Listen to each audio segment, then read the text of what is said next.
Okay. Thankfully, there isn't anything left to be spoken between us after all. After, we won't have to discuss on. Oh. Thankfully, if there isn't anything left to be spoken between us after, we won't have to discuss it on the way home. Or rather, we can't. Because no sooner than we hit the road, Isabel dozes off. Despite my foul mood, I still end up suppressing a laugh once the sound of her breathing fills the car. Mama? Not your mom, Isabella. Slow and steady, the rhythm is so completely unlike her, so far removed from every impression anyone has of her. A few faint whimpers and will occasionally come from her, but otherwise, it's just us in the silence. And it's so utterly unexpected. Still, a welcome break, of course. Peace and quiet is the one thing you rarely get with her around. Yet, it's nowhere near comforting. It merely lends this air of strange clarity. Very little sound, every little sound, every single movement more palpable. And with it comes unease. A jolt of surprise hits me. It's almost comical if this were a different situation. In my haste, I accidentally dislodged my mobile from the seat on the dash where I swipe on the screen. Soon I'm scrambling blindly for it with my other hand while keeping a steady eye on the road ahead. A voice crackles from the loudspeakers before I can put it back. Although muffled heavily by the surface, I recognize the person on the other end her chipper tone alone. Hello? Miss Cooper? Oh, you're still awake. Evening. I hope I didn't disturb you or anything. I know it's a bit late. Sorry about that. I just want to check on you and Isabella. That girl's still not answering her mobile. Were you able to meet up with her? Yes. She's with me. We're on our way home. Hello? What was that again? I can't hear you properly. Sorry. Let me just fix this dumb phone. My hand stops dead for a moment. I spare the device a brief glance, waiting. Seconds pass. Nothing happens, though.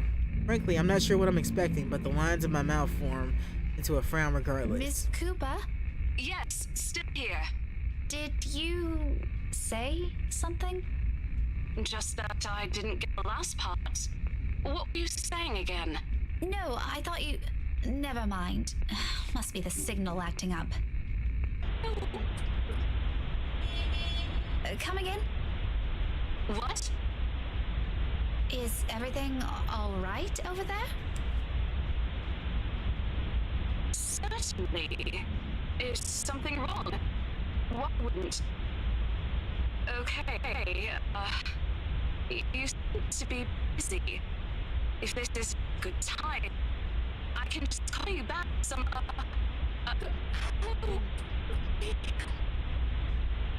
I have to make a effort not to panic right then and there, though my tight hold on the steering wheel tells a different story altogether. Miss Cooper? Rose? Hey, Rose! Are you still there? Only a burst of static answers me, and... maybe this lapse is entirely because of exhaustion.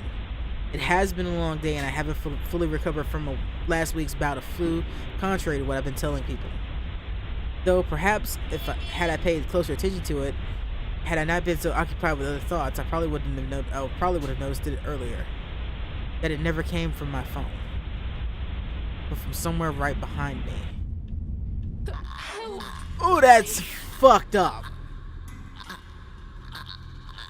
Oh, in the car? In the car? What? No, that's instant crash right there. I'm sorry. I'd had a heart attack and ran straight into a building. Pedestrians, everything, just dead. Everything dead. Time slows to a crawl. Looking up is a mistake. The first thing I see is its face. Ghastly shades. Every inch battered, bruised, and bloodied. Even in the darkness and the world passing by in a blur of lights outside, I could still make out the wounds. Yep, just gone. We all gone. That's the end of the game. Everybody's dead. Blood still oozes from it. little trails of crimson running down its face, glistening under what little light there is. But it is the gleam of it in its eye that catches mine. The quiet plea, the anguish, and the desperation in them, more than its hideous features, and the awful stench of gore and now soaking the air.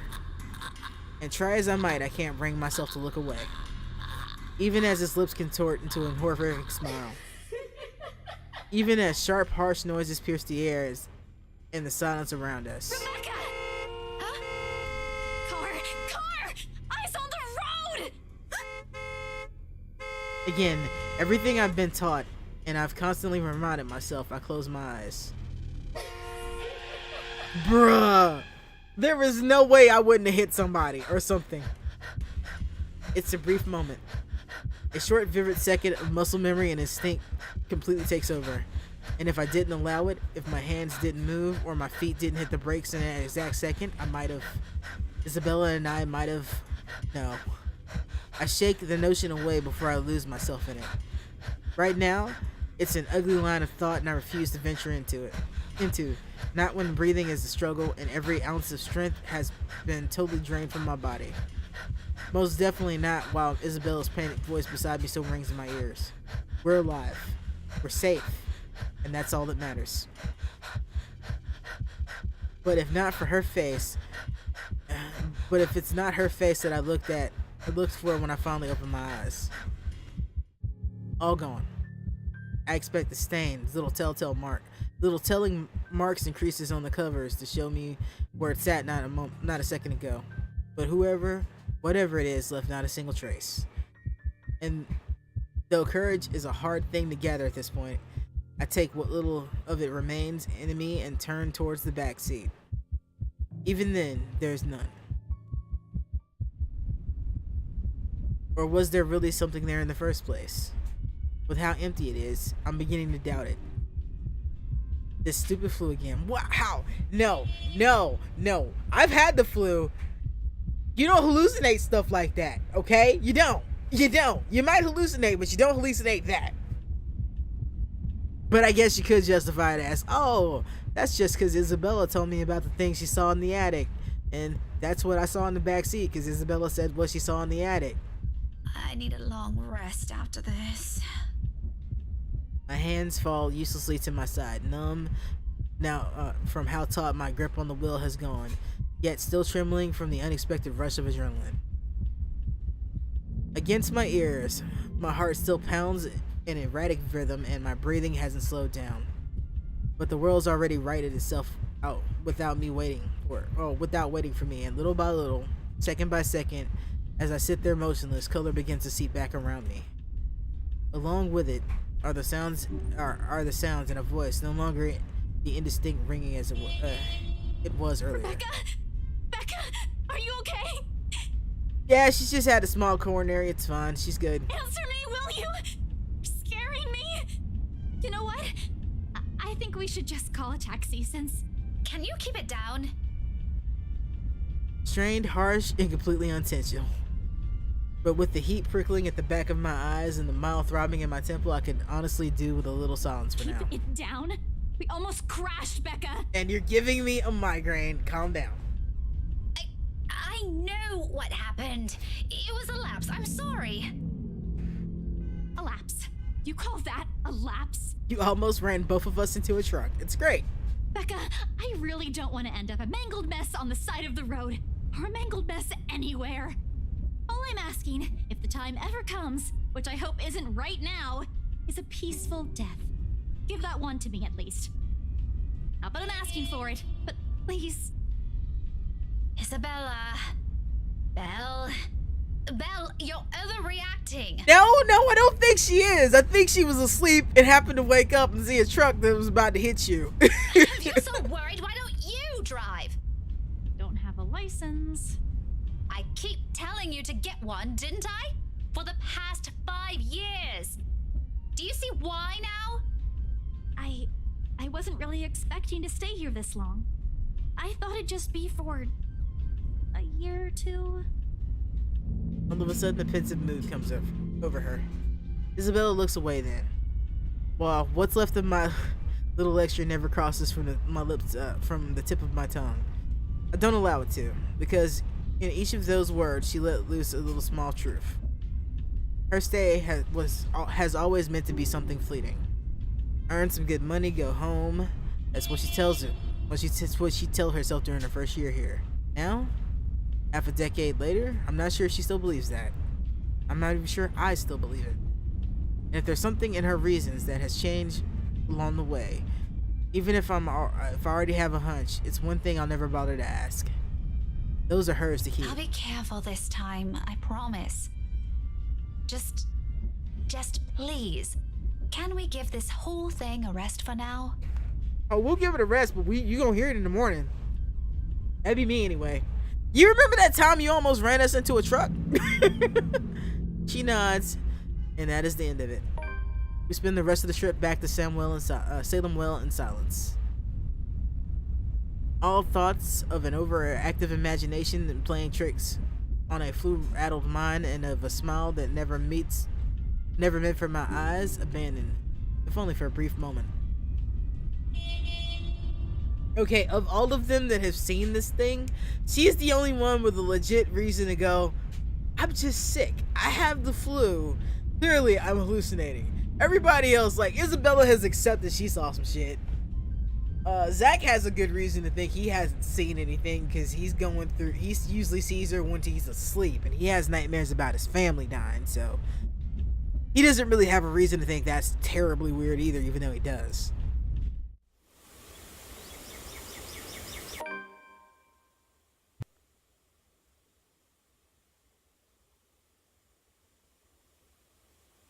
It begins innocently enough. Tuesday morning arrives like any other day before it, bright and clear. Even though it comes with an extra helping of the unusual October weather, I appreciate being able to catch a glimpse of clear skies lately. After going through a bout of sickness last week, it does something to lift the moods of what would otherwise be a dreary morning. And despite being mostly a creature of habit, I wind up waking up earlier than usual because of it. Still, no earlier than Isabella, it appears. I assume she'll take a day or two off because of what happened to Miss Cooper, but it doesn't seem to be the case. The sound of the morning news drifts from her unit when I walk past on my way to my mailbox. Chances are, around this hour, she's already dressed and ready to go, probably just waiting for the next bus to arrive. I tried following her example before, but I don't think I'll repeat that. Really? How can anyone be up before the sun is up? Insomnia? It's a habit she got from home, she said, instilled to her by the kind of lifestyle she grew up in. Like clockwork, always at 4 a.m., either to help with the chores or prepare her little siblings for school. It surprised me the first time, but she just didn't look like someone who could. In the end, I simply passed it off as one of the many things anyone will have to get used to around her. Not that I'll ever fully understand it. I'm my parents' only child, and we aren't well off, but so far, I've lived a relatively easy life. I didn't have to think about bills for food for the next day, or paying it for any siblings' tuition on top of my own, or supporting a sick father's medication.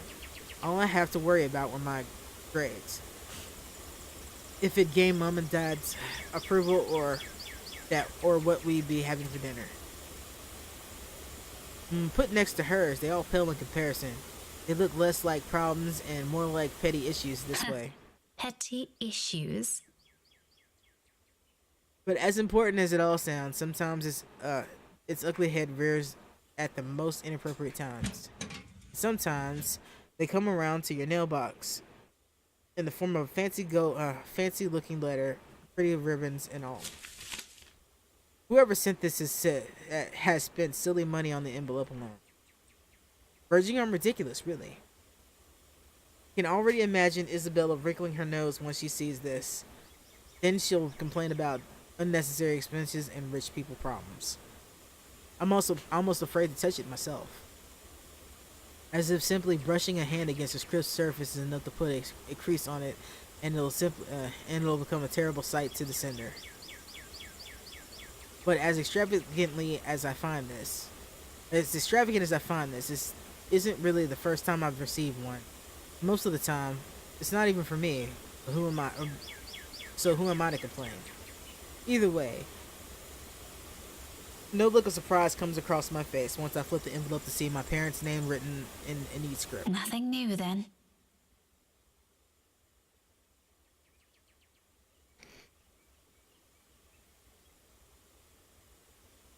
Their years in academia naturally brought with it various connections, people from other fields, art, science, business, politics, you name it. This one, though, gives off such a personal vibe.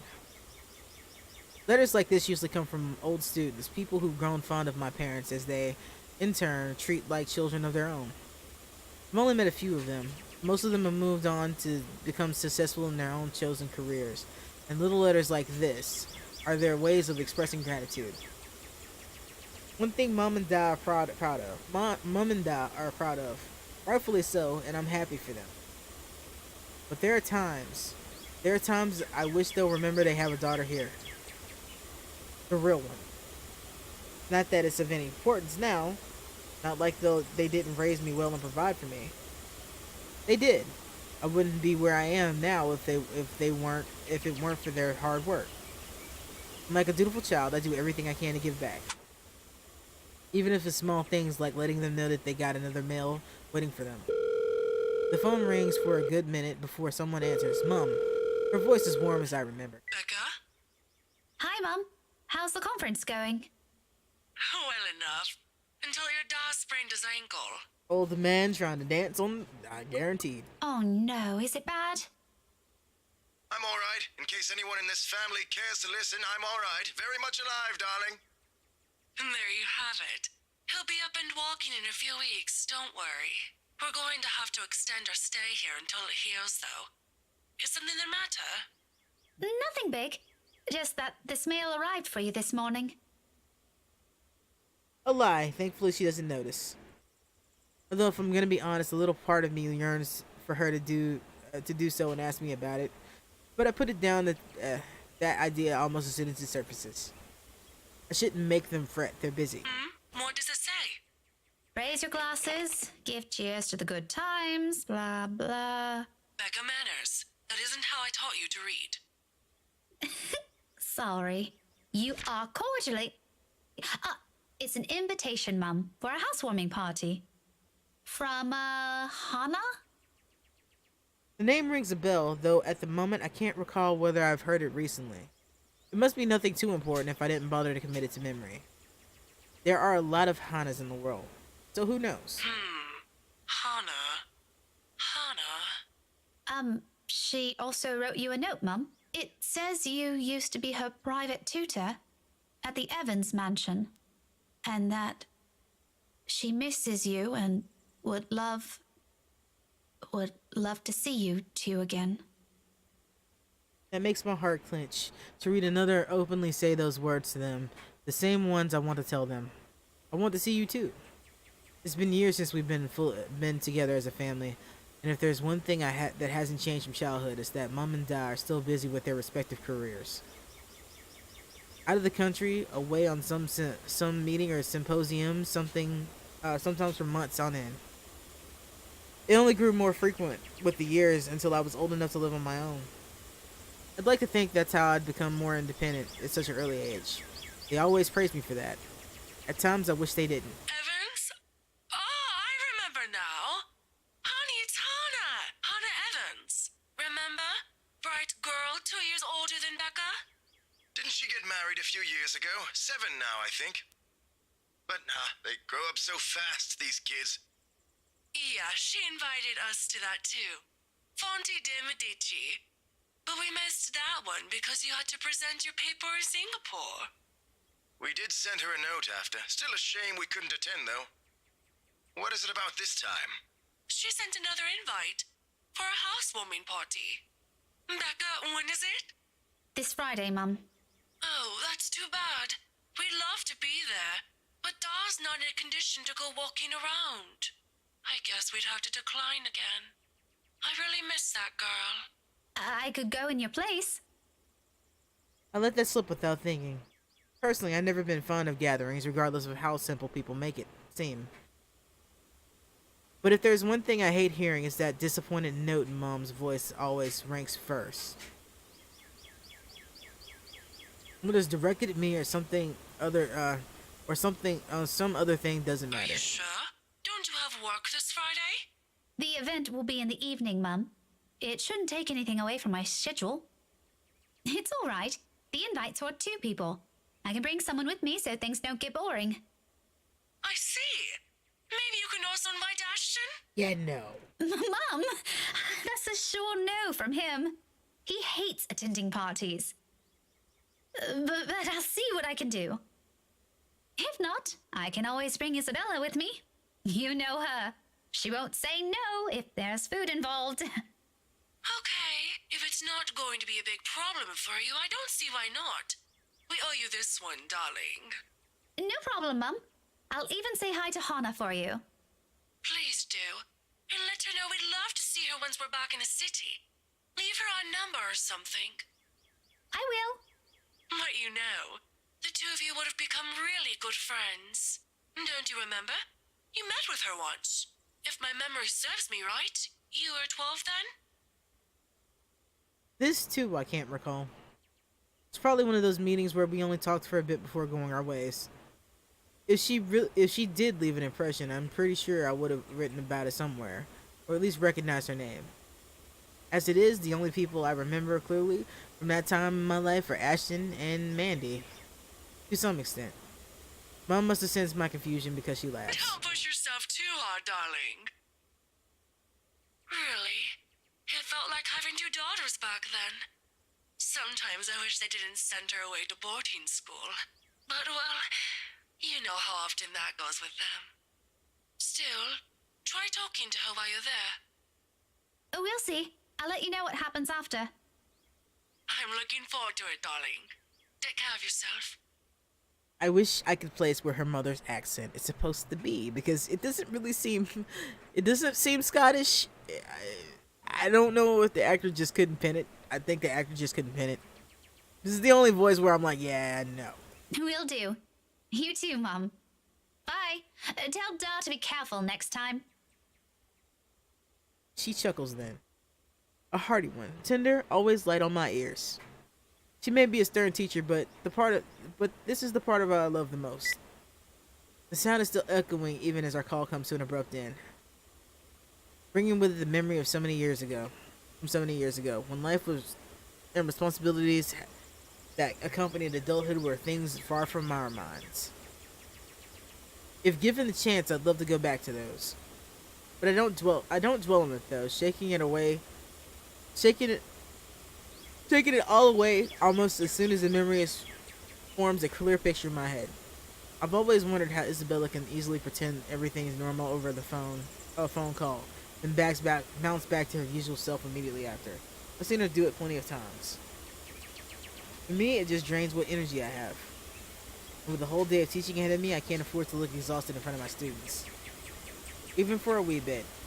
It's never been a good example to set. So, with another sigh, I put everything at the back of my mind and tread back to my own room. The rest of my day awaits. 15 minutes later, I'm headed out, dressed for the day, my car keys in hand. Ordinarily, I don't stop for anything. There's never a need to. That's the beauty of this apartment complex. It's quiet and everyone keeps to themselves. No useless platitudes in the morning, no need to wear a smile on your face, lest other people are nosy enough to ask. Today, however, the morning's broadcast still plays from Isabella's room. My brisk pace slows to a stop, and a frown gradually forms in my face. She hasn't left. Of course, this isn't unusual. There are times when I've left earlier than she did, like last Friday before their open house. But those days are few and far between. It only happens in the direst of circumstances, and the last part of that might be an exaggeration. However, with what's happened in a few days, maybe today is one. The death of a friend isn't something anyone can brush off. And for someone like Isabella's the kind who gets attached to people easily.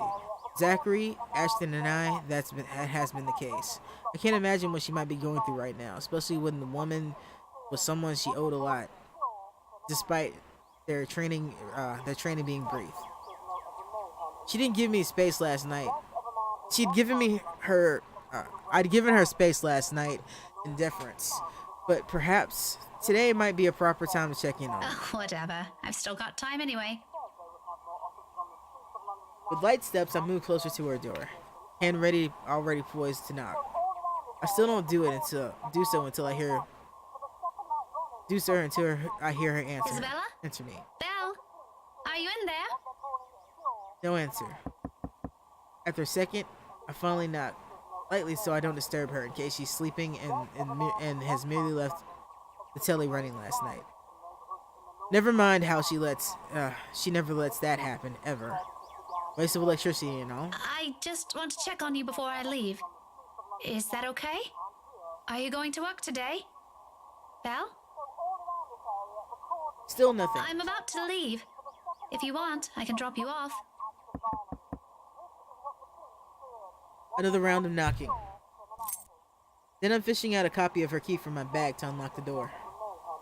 She lent it to me years ago after I complained about the mess and offered to help in cleaning up. Though the gesture was completely unnecessary back then, after all, I could have always knocked. But she never did bother taking them from me. Always returning it or turning away from the conversation whenever I insisted. At one point, I simply stopped trying to hand them back to her. Isabella? I'm coming in, all right? Without waiting for an answer, I pushed the door open and stepped inside. Her unit is still a mess. Instant noodle cups on the table, a pile of clothes on one side, paper strewn about everywhere, in an unkept bed, among other things. This much is given. Will always be given. I've been here several times already, and I still wonder how she can function like a human being with this place in this state. However, that's neither here nor there. I'm not sure what I'm expecting, but it's certainly not finding an empty flat. Granted, she could have left earlier, far earlier than usual, but she never leaves without making sure that she's unplugged everything, and that's something she doesn't forget to do. It doesn't help that her bathroom appears unused this morning. Another habit, as can only mean she hasn't been here since last night? Perhaps ever since the morning after Miss Cooper's death. Either idea doesn't sit well with me. What with the news we've been hearing lately. The authorities are still trying to find the cause of death for all the victims. Early investigation revealed most of them were employed under Briar Realty Corporation at the time of death. Meanwhile, BRC has refused to comment on this. Gathering my wits, I immediately place a call to her mobile. It rings for a good minute. The sound a comfort in itself.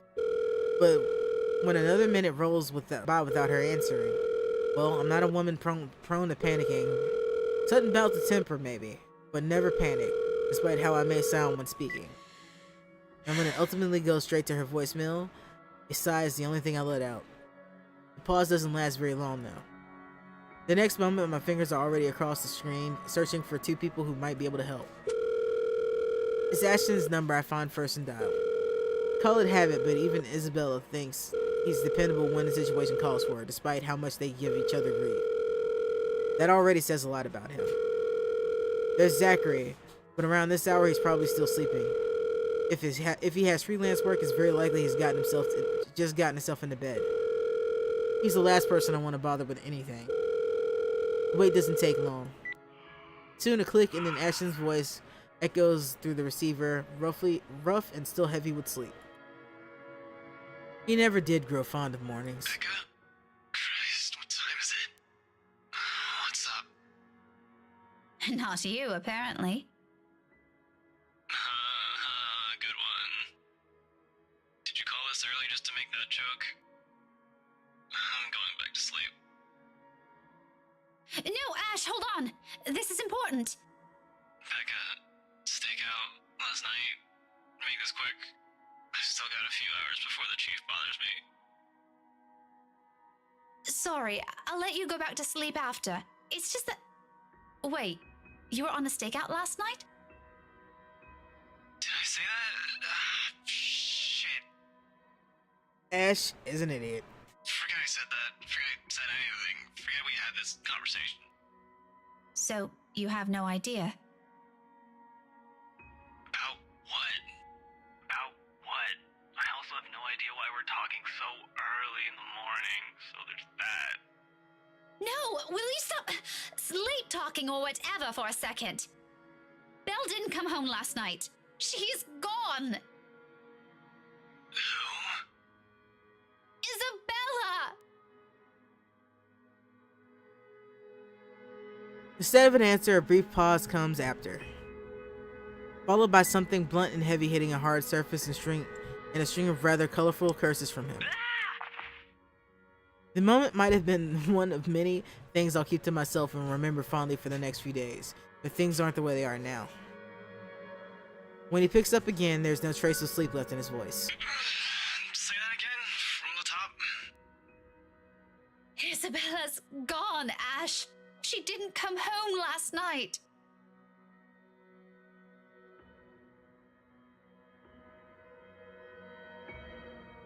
Her flat's empty. She left her telly running. You know she doesn't do that at... Okay, Becca, stop. Calm down first. You're starting to panic.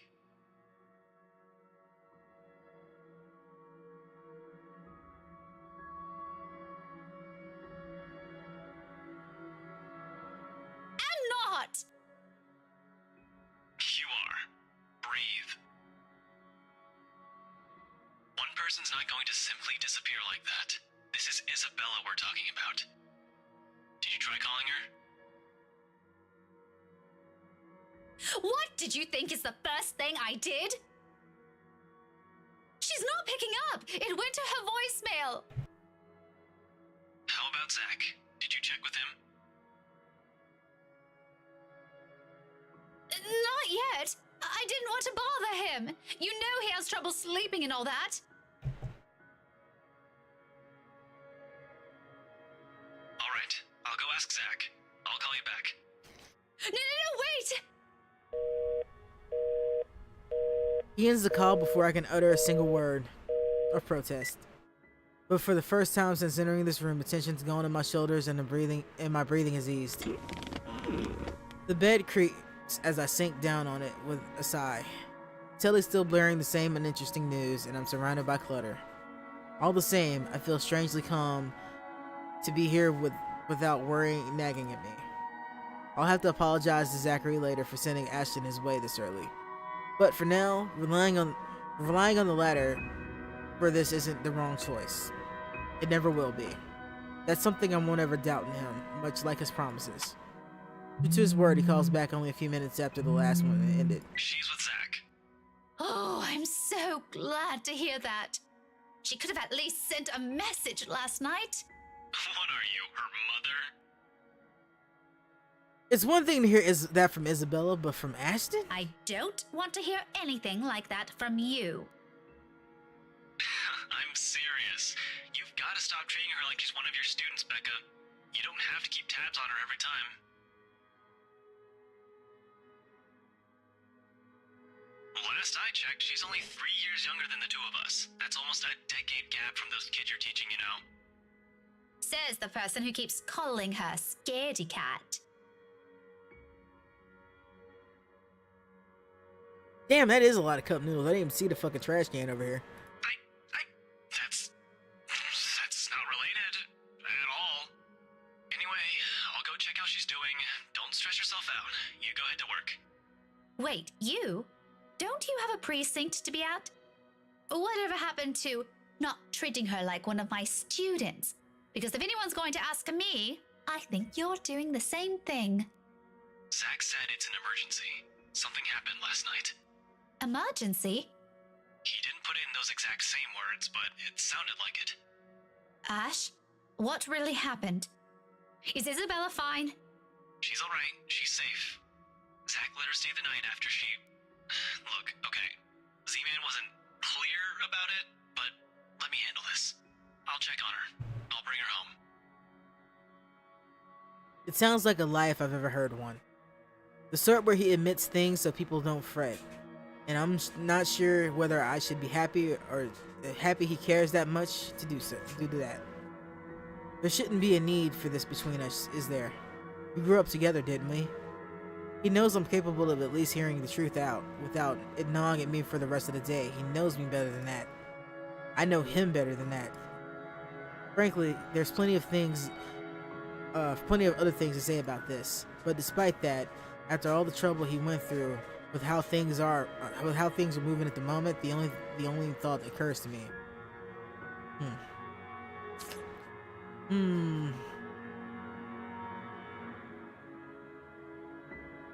You know, I think we're gonna trust him with it.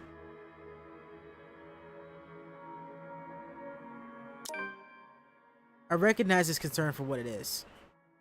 It's nothing new for him to go out of his way for us. And to be honest, this is what I love about him. As much as I would have loved to take it off his hands, it's only selfish of me to insist, considering he knows my other commitments. To do so feels like I'll be trampling over the kindness he seldom offers to anyone. Sorry for putting you up to this. Nah, don't mention it. You've got other things you need to worry about. Take care of those first. This is a small thing. I still owe you one. Oh, I can name a few things you can do about that. You know, there's this ice cream shop that opened near the movie house. I could use... Okay, let's stop right there. That's enough. On second thought, maybe I'll just think about it some other time. Harsh. We both laugh, the sound lighter and more comfortable. Like the old days, when the wayward 26-year-old that is at the bottom of the list was at the bottom of the list we need to worry about. This is how we find common ground. We may not agree on a lot of things. We may see things the way that others do, but the give and take is something we've learned to get used to over the years. Whenever it's like this, confidence in him is the least I can offer as a thanks. Really, thanks for this, Ash. I'll let you know what happened afterwards, I promise. I'll call you later. You have a good day. Bye. I admit the way he puts it isn't comforting enough. He can be blunt like that. So many unknown variables, so many words left unsaid. I wish he'd simply lay them all out in the open, because like this, I'm more inclined to think that there's an exaggeration on the other's part. If it's from Zachary or Ashton, I don't know. In the end, all I can do is wait, go about my day, and hope for the best. Before leaving, I spare Isabella's room one last glance, disturbingly quiet now without her in it. I'll get answers from her later. For now, my concerns are best left here. The rest of the day slips away in a blur. Despite my best efforts to keep it in keeping this morning's events from surfacing in my mind, it sticks. In a way, everything today simply feels like a reminder. Every conversation, regardless of how casual, every topic, no matter how mundane it seems. I blame the news entirely for this. Recent happenings brought quite a few interesting stories to everyone's attention, mostly superstitious talks of death. Let's check our relationships as well. Apparently we're on the up with him. And when locals talk about death here, anyone can be sure as hell to count on someone to bring up that mansion Isabella sold not a few weeks ago. Even my own students won't stop yapping about it. I think it's even worse I think it's even worse than when it was put back in the market. Now there are more stories. If this is the world reminding me of what matters simply because it's the atmosphere around this time of year calls for it, I'd rather take the latter. At least then, I can be sure people will forget about it in favor of another set of holidays after. Nevertheless, and this may be a painful thing to admit, but listening to them is a pleasant distraction while waiting for Ashton's call. I hope you didn't forget, school day is about to end soon. No, that's got nothing with what I heard.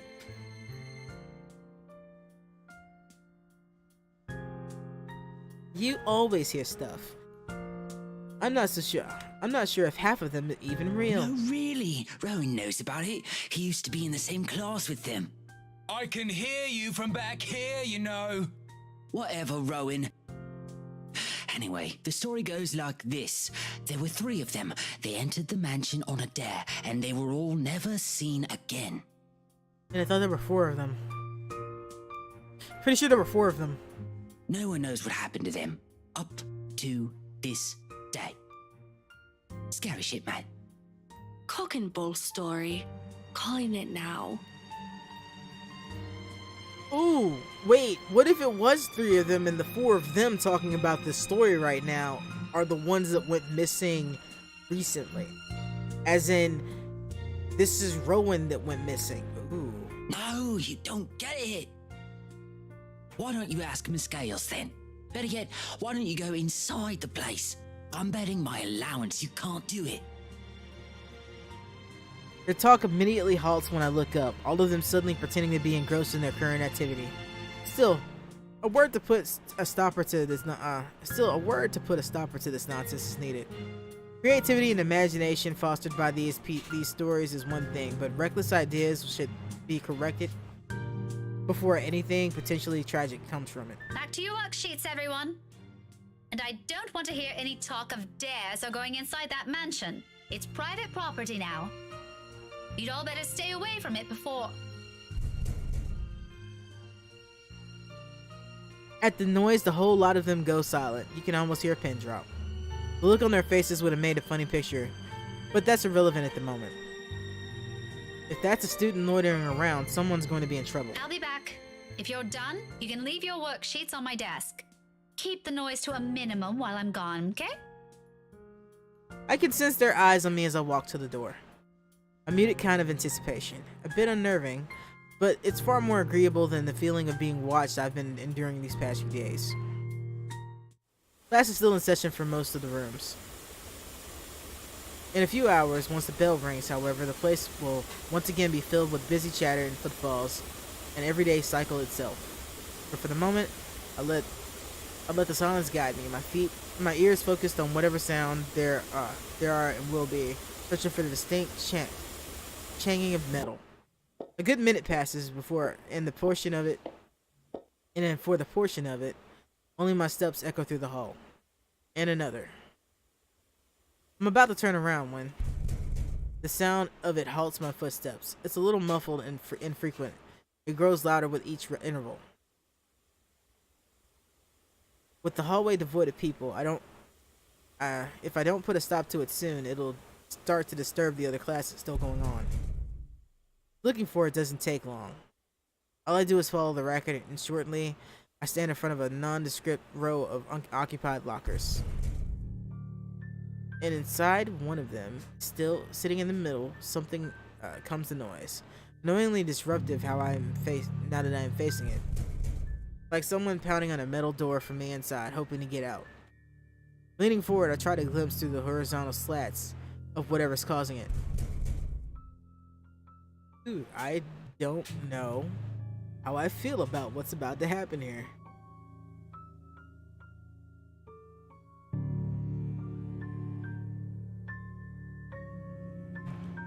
Louder than the previous one.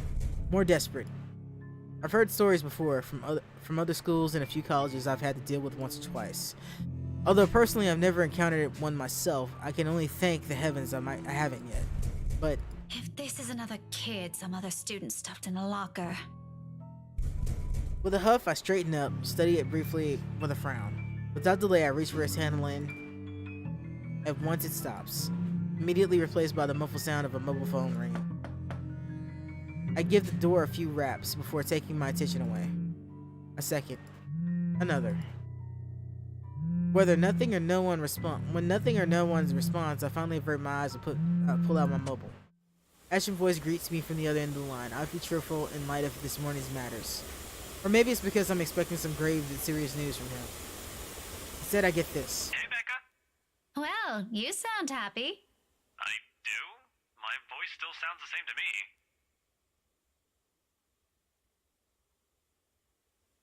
There are only 2 things I know that can could be reason for that tone.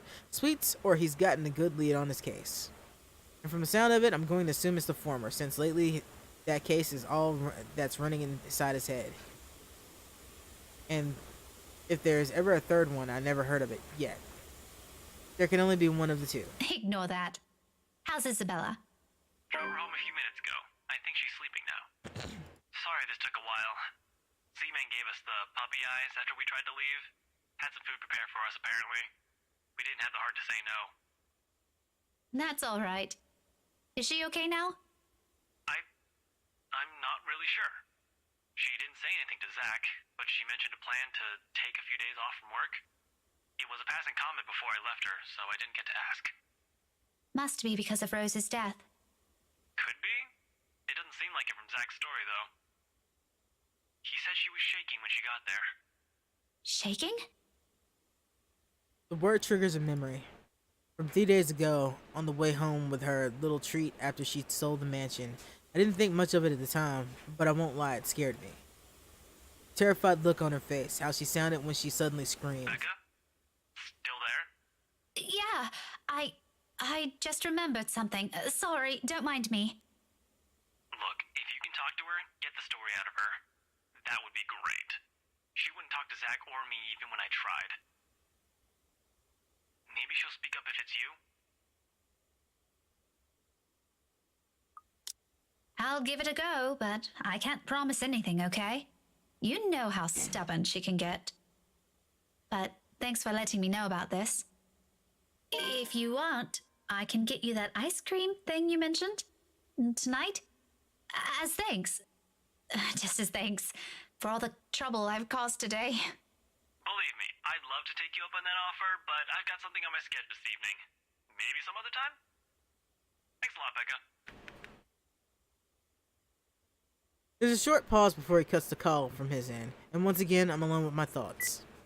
Rather than answers, all I got were questions. More of them, one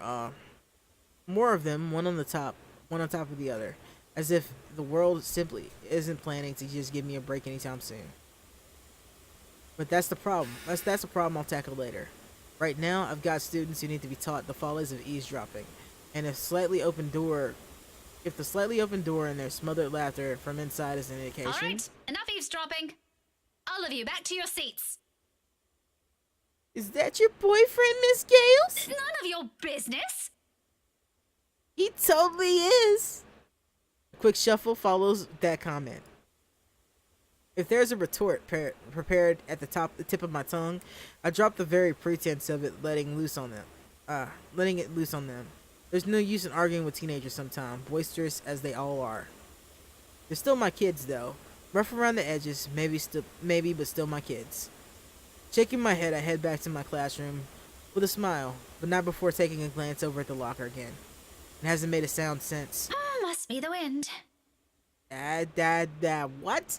Alright, so, I'm sorry. I hate the must be the wind excuse people come up to convince themselves shit ain't happening, because it's bullshit. Most of the stuff that people go, it must be the wind about, it couldn't be the wind. Just saying. So without another look, I leave it alone. Oh, shit! All in all, the entire school day ends without a hitch. It could have gone better, mind you, but with the exams nearing and getting out of work before the sun has set, looks as though it's a far off dream for now. At least until they're over. Then they have the holiday to look forward to. There really are times when you simply take what you can get for the time being. Nothing wrong with that.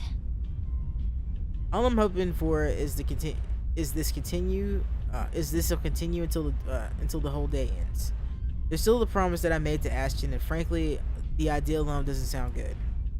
If Isabella didn't talk to them, what makes them think she'll talk to me? It's not like there's a hierarchy, is there? Just because I can handle Isabella's childish tendency doesn't mean I can actually do it all the time. Really, those two give me too much credit.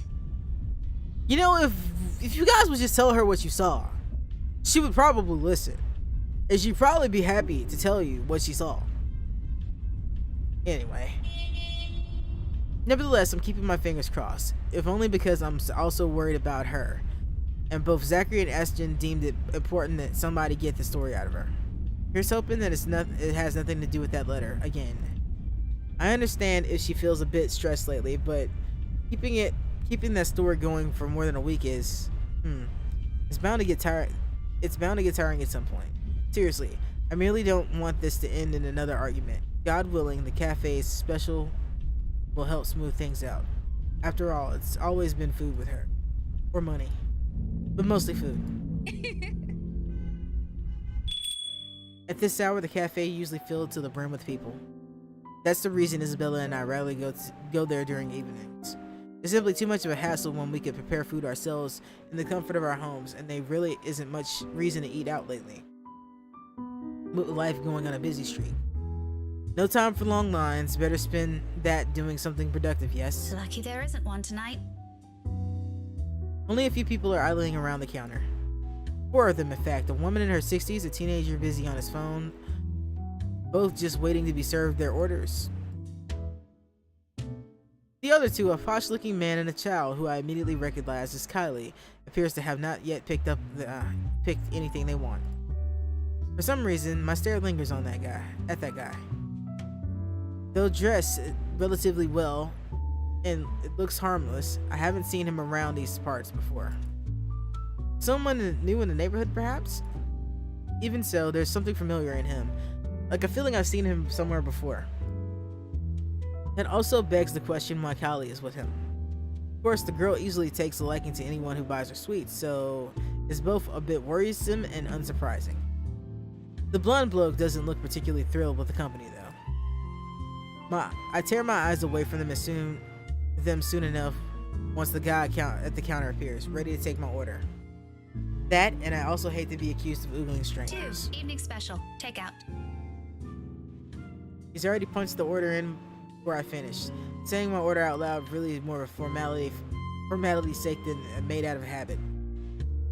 As he has known Isabella and I long enough that if we ever drop by here, he already knows it's always because I'm buying dinner for the 2 of us. I rarely visit here alone if I can help it, but Isabella can sometimes be a bad influence. He gives me a small smile before leaving to prepare my order, while I fish for my wallet when... Look, you little ankle biter. If I buy you the biggest parfait they have, will you please behave?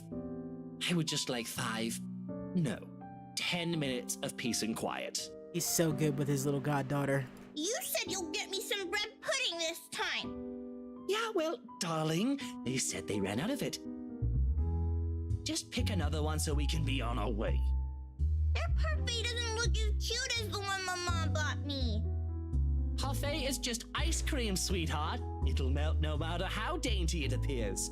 In the end, it'll all look like an ugly puddle. Now come on, just pick one. It could even be the most expensive one on that list. I don't give a shit. I don't care. Oh, that whole thing about him being a good father is a fucking lie. Totally a lie. Oh, what I would give for someone to buy you off my hands right now. What? My whole attention instantly snaps back to them in their conversation. Jumping to conclusions is not something I'm particularly fond of, especially when all I have are baseless assumptions, but you can't really trust a stranger these days. No one around the cafe seems to have noticed his words either. Very suspicious words. Still, I don't move. Yet. But my hands are already swiftly in my wallet, shifting from my wallet to the book I'm carrying. A hardbound book. Looks harmless, but in the situation calls for it, it might be a good deadly weapon. Might. I haven't got the chance to try it anywhere so far. Today could be that day. But you promised. Look, if you don't want a parfait, how about a Bonifay pie? I'm sure it'll taste just as good as any other bread pudding. I'll even buy you the entire tray. How does that sound? That's not what you said before. Well, sweetheart, adults change their minds sometimes. You said if I come with you, you'll buy me a bread pudding, and I did, and now you won't keep your promise. I want to go home. I miss my mom. No, darling, if I remember correctly, and I have a good memory, honey. What I said was, if you come quietly with me, I might buy you one. The quiet part didn't happen. Well, she's like 8. She doesn't probably really can't achieve the quiet part, honestly. Though now that I'm sober, I think this is a bad idea. I should just ship you someplace else for that peace and quiet. Oh, that's it. No hesitation. In a few paces, he's within my reach, and without warning, I slam the flat area of the book against his skull. Ow! There's a cry of pain, followed by him instantly crouching down, hands nursing the sore spot. Almost comically, if this were a different situation in the safety of a Saint Gereti student isn't at stake, I'd probably feel sorry for him. I mean, has anyone seen how thick this book is? Get behind me, Kylie. Miss Pink! How amusing how fast her expression changes from the pouty one earlier to something of utter delight upon seeing me. But there's no time for any pleasantries, not even quick ones, because soon the man straightens and I'm readying my favorite newfound weapon for another hit. Except this time he's ready. Before I can land another one, his hand shoots up to catch my wrist in a firm hold. The look on his face. Bloody hell, woman, what's your problem? To say he's pissed would be a complete understatement. Had I been a weak-willed sort, I probably would cower under his sharp gaze. But that simply isn't how I roll. If he thinks he can scare me and do as he pleases, just because I'm a woman, or whatever his reasons may be, he's got another thing coming to him. So instead, in return, I return to him with the same intensity, the same venom. What's my problem? You're the one who has a problem here. Rotten bowbags like you don't deserve the freedom to run this town. What are you doing to this girl? What indeed? And why is that any of your business? Because pray I'm tell? her teacher! Oh, it's my business if I make it to be.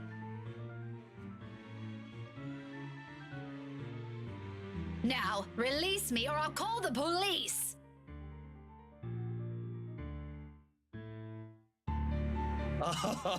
You think that scares me, Daisy?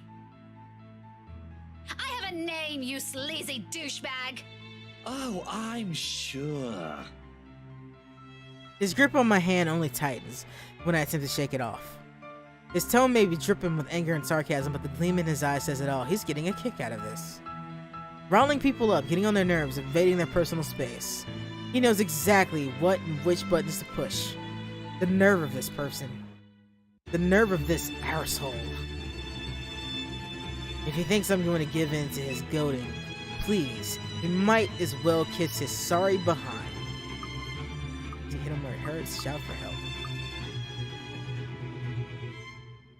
She doesn't strike me as the shout for help person, and man, fuck Luke, let's do Mister, it. You have until the count of 5 to let me go and step out of my personal space. A fair warning. Fairer than any I can offer people of his kind, but I'm already being considerate. Hell, this asshole doesn't even deserve a warning. If he doesn't listen, well, he's as responsible for what happens next as anyone. Or else what? Such vulgar words coming out of that pretty mouth. A gorgeous flower like you shouldn't even be saying. I don't really care that his relationship Don't dropped with me. say I didn't warn you, bowbag.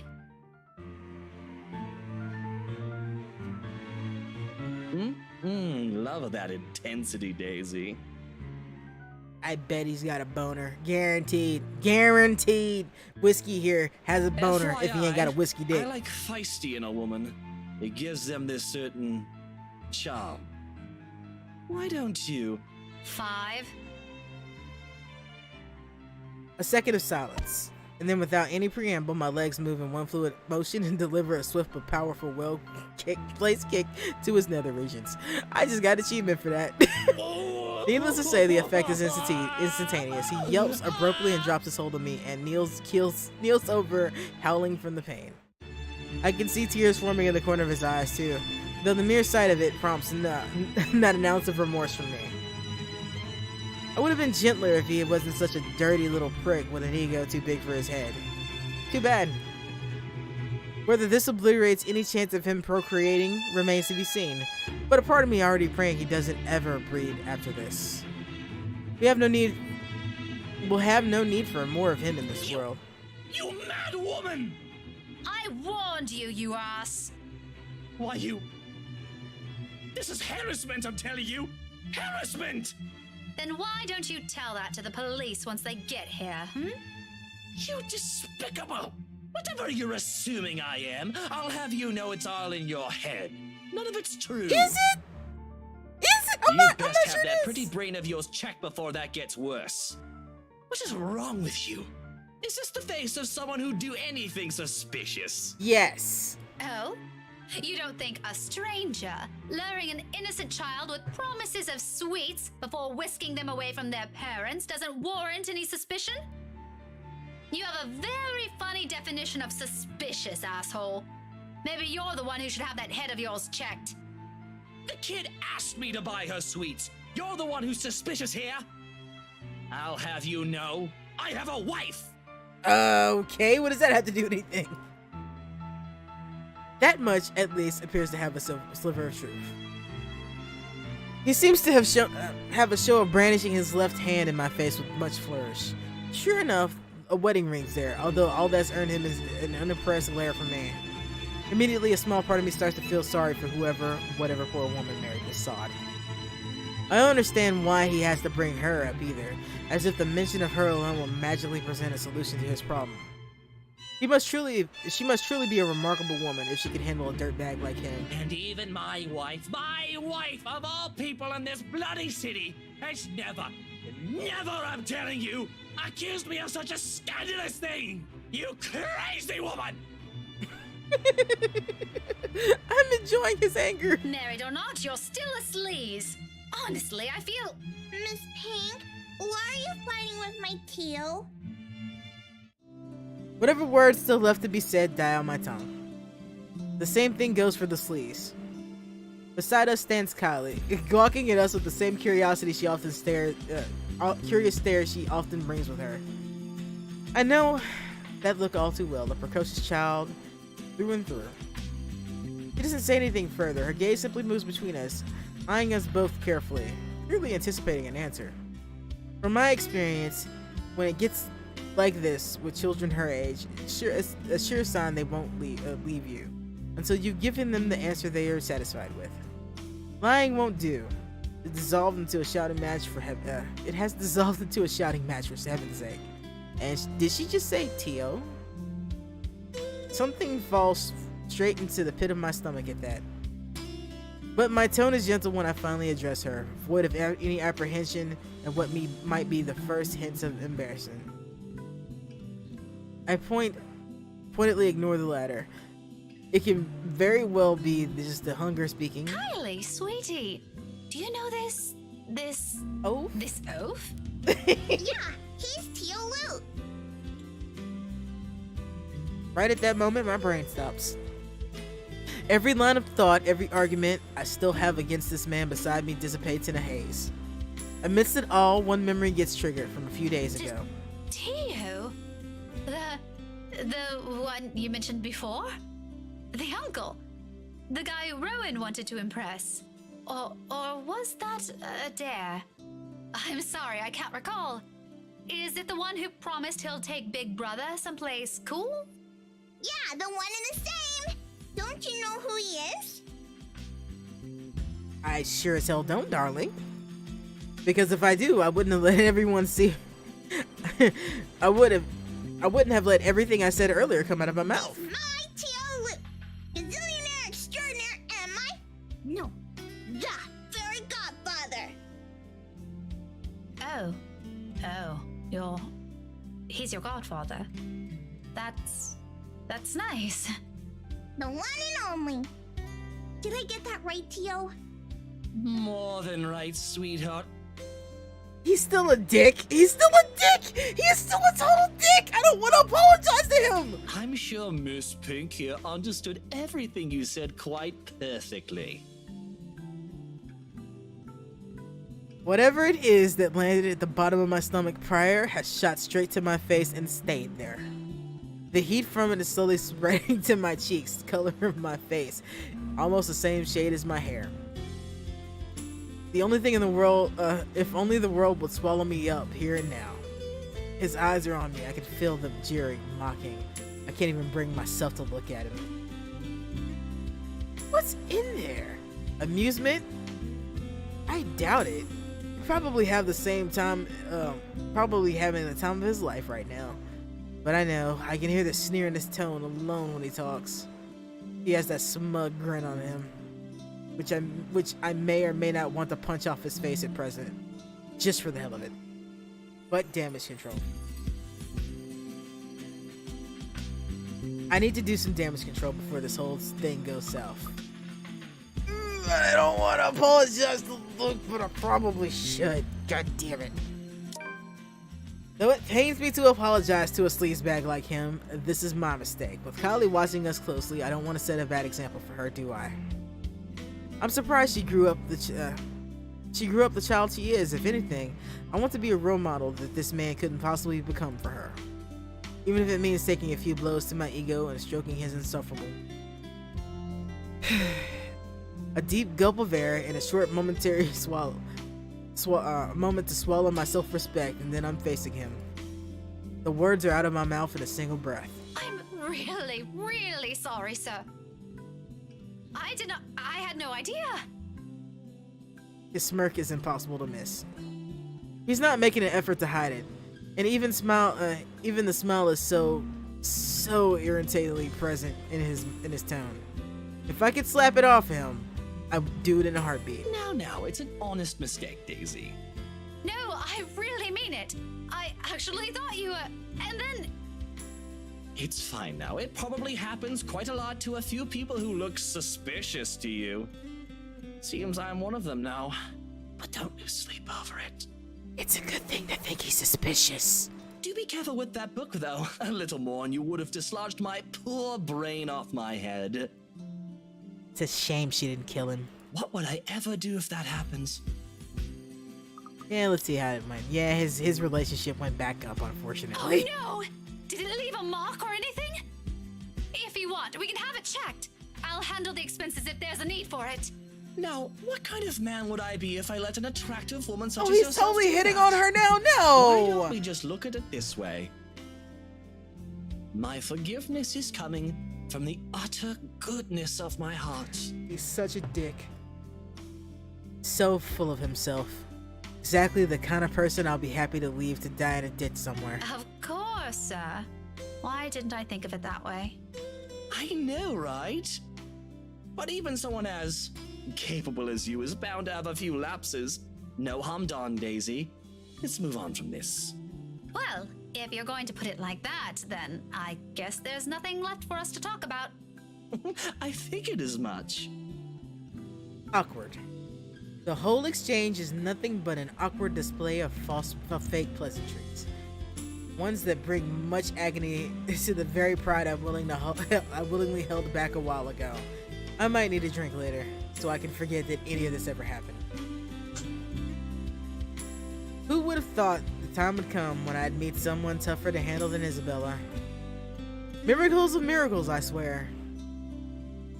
Though, to my surprise, he offers me a hand shortly before leaving. For a shake, I realize after a long minute of staring at it. I accept it, albeit half-heartedly.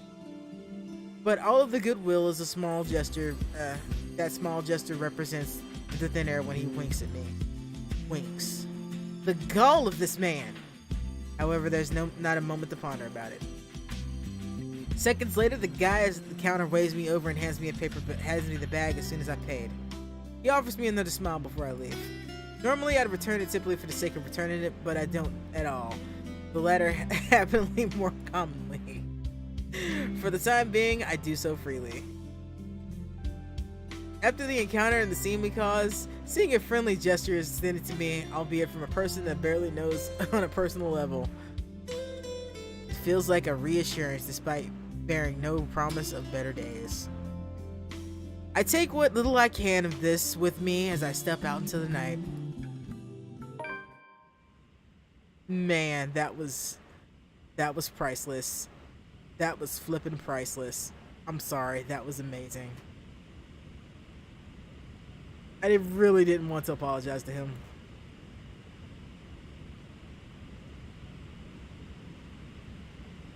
Really didn't want to apologize to him, but we'll not apologize to him next time I play this, because I know there are multiple endings to this game, and I'm sure I will be playing it again. A cloudless night greets me when I walk out of the cafe. Beyond the tall buildings, a blanket of stars spread out before me. Isabella once told me that the best place to view it is someplace outside the city, away from the noise and obtrusive lights. She'd seen it once in her mom's hometown and another time in the university when she attended. Then, she asked if it was possible to try it out here sometime. I agreed with her at the time, only because she appeared excited at the mere prospect of it. We made those little plans long before Zachary and Ashton. Though up until now, we never got around to it. Even so, I found myself enjoying this despite being told it's only half the experience. Little things, you know? Stuff you learn to appreciate when you're alone. Because at certain times, you get to meet people who are unfortunately born with the innate talent to ruin the mood and the scene with their mere existence alone. For example, the very driver of the car that's fast approaching in my direction. Luckily, he doesn't notice me. But the fleeting moment we pass each other, he gives me a brief glance. Glance at the people he's with. And sitting Kylie's sitting on the back seat and with a serving of bread pudding in her hands. And beside him, it must be his wife. That was not his wife. That was not Hannah. That was our friend. Well, I wouldn't call her a friend, I guess. The thing, yeah. That was what that was. That was not good. He takes a turn and disappears in the nearest corner. But throughout the night, that cursory glimpse of all things bothered me. Has he left me wondering what kind of person his wife is? And more than that, is a silent prayer to the universe. I hope I don't ever cross paths with that douche again. Yeah, about that. After having such an eventful day, anyone will think nothing will surprise me anymore. But here I am, standing on the top of the stairwell, watching an odd scene unfold before me. Belief crosses my mind, followed by confusion. What is she doing there? Although given what happened this morning, the question feels a bit inappropriate to ask directly. What's important is Isabella's here. She's sitting cross-legged on the hallway, just right in front of her room, with several papers folded and scattered about. Each of them seems important as the next. Once more, more than once, upon giving the scene a quick scan, I spot Briar Realty logo at the topmost area of the page. Everything considered, it looks like a mess made by a third grader working on crunch time. The landlady will have a few things to say about this when she finds out. I have a few things to say about it myself, in fact. But something in the calm, focused manner she's holding herself at present keeps me from disturbing her with that reminder. She's going through each paper with intensity. Her brows furrowed, her lips tight line, both hands moving in precise movements as she shifts through each sheet. When she finds something of notice, she moves closer, nose almost touching whatever paper she's holding, and grasping her phone as she calls someone. Hello. Sorry to call you this late. There's something I just want to confirm, if that's okay. Yeah. Oh. Okay. Thanks anyway. Not that one either. It's a cycle. She goes through call after call, and then after the last one ends, she shuffles through the pile again and dials another number. Is it work? I've never seen her this engrossed in her own work before. Otherwise, she would have noticed my presence the moment I reached our floor.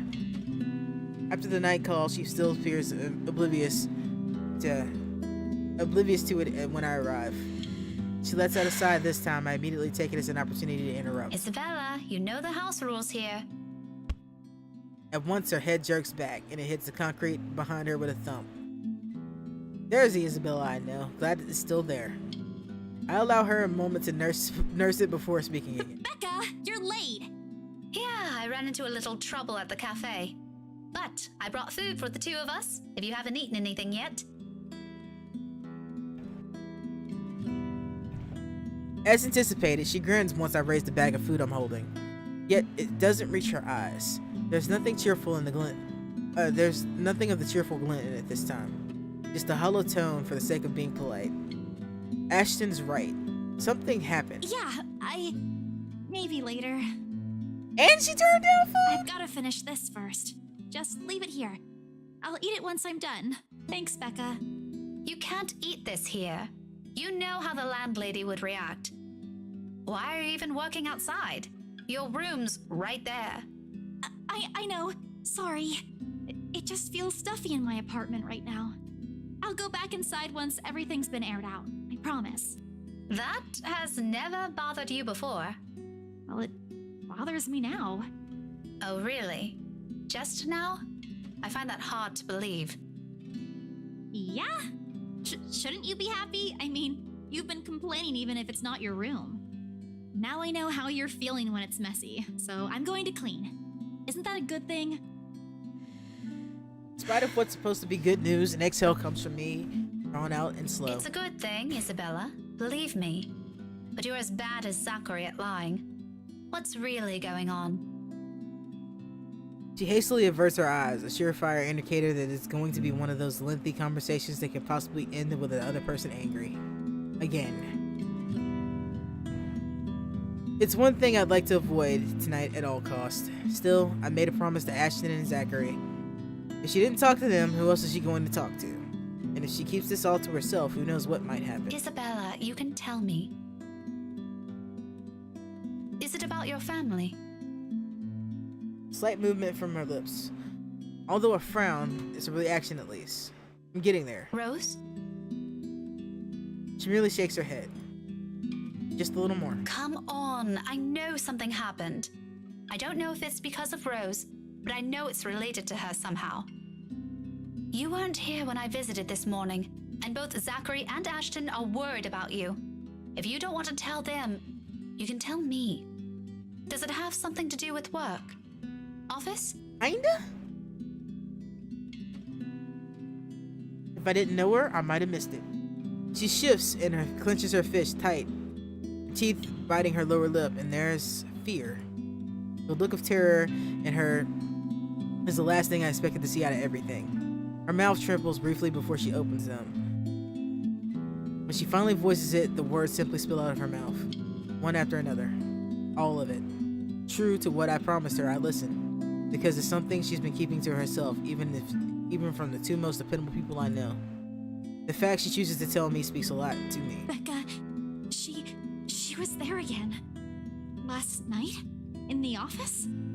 Boss passed me all of Rose's Lurk load yesterday. For the Ermengarde mansion. I had to stay late to finish them all. And then, when I was about to go home, I saw her. I saw her again. She was standing in front of me again last night, Becca. I couldn't get away. She was blocking the door. If I hadn't hidden myself, even if I made the tiniest noise, if she found me, Becca, she almost did. If she saw me under my table, I think that would have been the end of it. I'm scared. I'm so scared I won't be able to do anything. And by the end of it, her hands are trembling and her breathing comes out in rasping intervals. For a long moment, I let the silence stretch out between us, letting her sobs fill it instead. But even as her soft whimpers died down minutes later, there's a heaviness hanging in the air. Not just from her, but also from me. From my exasperation over this whole matter. From my own frustration over her stupid superstitions when she could do us a favor and grow a backbone. She may be young, but she's no longer that young. About time we put an end to this. She can't keep going on like this. We still got plenty of years to live out. And what if she goes home? What if we're no longer there to keep her fears in line with what's real? What would she do then? I'm more afraid for her, for what that kind of imagination will do to her, than that of some imaginary monster could do. But with the manner she's looking at me right now, there's an expectation to it. I hope a plea soon sewn together.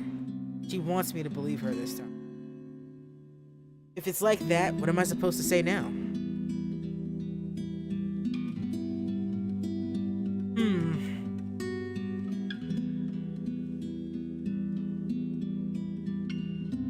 Well, I think it's a pretty simple solution as to which one I'm supposed to pick.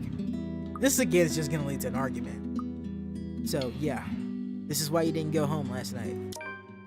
As much as I want to set her straight, reprimand isn't what she needs right now.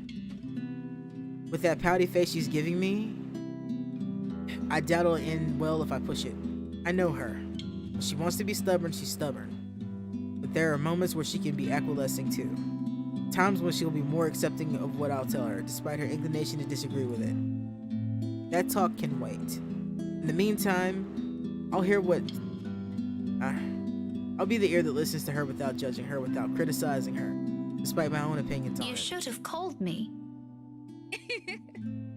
She stares at me like I've grown another head, and a laugh slips before I can stop myself. There? I can't do that! What will you do? Hit her with a book? You'll be dead before that happens. And... That isn't what I'm talking about. After you got out, you should have phoned me. You didn't have to go to Zachary's. The corners of her mouth curl up, a sheepish smile. By general definitions, this is Isabella. Isabella. Her smile are never half-hearted and never lack her high spirits. In spite of this, I know everything's gonna be okay. Somehow. After all, she's learning how to pick herself up learned how to pick herself up long ago, long before we met. Oh, yeah. Sorry. And we're getting that relationship back up. I don't even remember how I ended up in Zach's place. I was in a hurry to get out of the office, and it was already late. Besides, I don't really think you'll believe me if I wake you up over something like that. That's beside the point. True or not, there are people who will always be concerned about you. There's Zachary, but he's the first person you went to, and you didn't tell him anything. You just slept there. There's Ashton too, and me. But how do you think I'll be able to explain to your aunt or your family if you suddenly disappeared? Think about that. Right. I'll remember that next time. Because, you know, Devil Girl doesn't make much sense. Then she grins. Playful and mischievous, a preamble to an old banter. Still not quite there, not quite her usual self, but with it, I know we're bound to get her back soon. Mom! I told you not to call me that. I send an elbow into her side for added measure, but when the laughter follows, a familiar gesture, none of it is unexpected. This is what's comfortable. This is how we found an equal ground despite our stark differences. So, for the moment, I accept things as they are. Afterwards, a hush stretches out before us. For Isabella, this is rare. This isn't her. Yet, in this moment, as she fiddles with the edges of another page near her, as she hugs her knees close to herself and lets the pensive expression linger on her, it feels strangely fitting. As if this is where everything's supposed to lead, and if we allowed it too long ago. Second later, the moment is broken by the sound of a door easing open and a voice begging for a little quiet. How many times have I told you girls not to loiter around the hallway? It's noisy. Some people here are trying to sleep. Quiet down or go do your talking inside. I'm pinning a memo to your door the next time this happens. Yes, ma'am. Millennials. Damn, right in the chest. Just, man. Sorry, we won't do it again. You'd better. The door closes and Isabella starts gathering the mess she made, carefully stacking them all in her arm. At a loss for what to do, I help her pick them up, and for the first time I get a closer look at it. Completely unintentional, of course, but it catches my attention nevertheless, and a confused frown makes its way to my face. Why is she looking through this? I look at her for an explanation, but she merely ignores the question in my eyes and takes the paper off my hand, and finishes cleaning up. The last paper he puts on top is the letter. The one she supposedly found at the mansion was probably the root cause of this odd behavior. I shoot her a questioning look for that too. But all she gives me is a smile. And in a halting tone, so completely unlike her. Becca, I'll find a way out of this. You guys don't have to worry about me. Anyways, I should go. I'll see you later. Where are you going? Getting myself some food. Don't wait for me. But I have food for you here. Isabella walks away before I can stop her. Before I can remind her I've bought food enough for the two of us. She quickly disappears down the stairwells while I'm left standing in the empty hallway holding 2 bags of takeout. One of them will go uneaten tonight. Just an innocent pass-through. One that I won't dwell much on as I head back into my room.